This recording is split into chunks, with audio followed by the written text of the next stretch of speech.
Seulement, il faut qu'on nous donne les moyens de le faire correctement. Et les moyens de le faire correctement, ça veut dire, puisqu'il y a de plus en plus d'élèves qui sont... Alors, parce qu'il y a plusieurs... Attends, je termine. Il y a plusieurs possibilités. Il y a l'inclusion individuelle. Tous les gamins qui sont 10, qui ont des PAP, des projets individuels. Puis après, il y a l'inclusion des gamins de SECPA, des gamins d'Ulysse.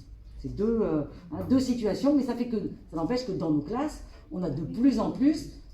Donc, il faut qu'ils soient pris en compte dans les effectifs. Dans les effectifs, quand c'est une structure Ulysse, dans la structure Ulysse, mais aussi dans nos effectifs classes. Je donne un petit peu les revendications que nous, on porte au SNES. Donc, voilà, double inscription. Bon. Quand ce n'est pas une double inscription parce qu'ils ne sont pas dans un dispositif, mais qu'ils sont dans des classes, il faut diminuer nos effectifs de classe parce qu'on ne peut pas s'occuper de ces gamins-là de façon correcte si nos effectifs sont trop chargés. Il faut de la formation, de la vraie formation. Alors, pour l'instant, ce que répond l'administration, c'est...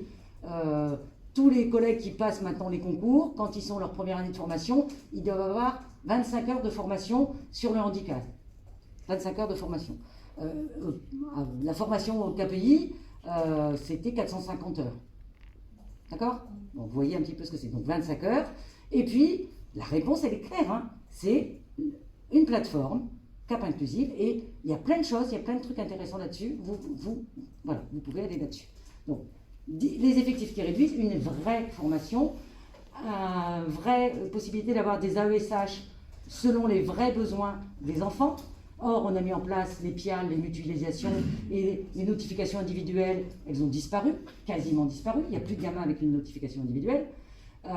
Et s'il y a des AESH dans les classes, les effectifs doivent diminuer d'autant plus. Hein. Et alors, dernière chose mais ça, c'est pas ce qu'on revendique, c'est ce qui est dans les textes. Hein. Celui qui est responsable de l'inclusion, c'est le chef d'établissement. Donc, tu n'as pas les moyens de faire ton travail par écrit, tu lui signales que, comment je fais? Dites-moi, c'est vous qui êtes chargé de l'inclusion, que l'inclusion se passe correctement, et je n'ai pas les moyens de le faire. Moi, j'ai un exemple très concret. Ma chef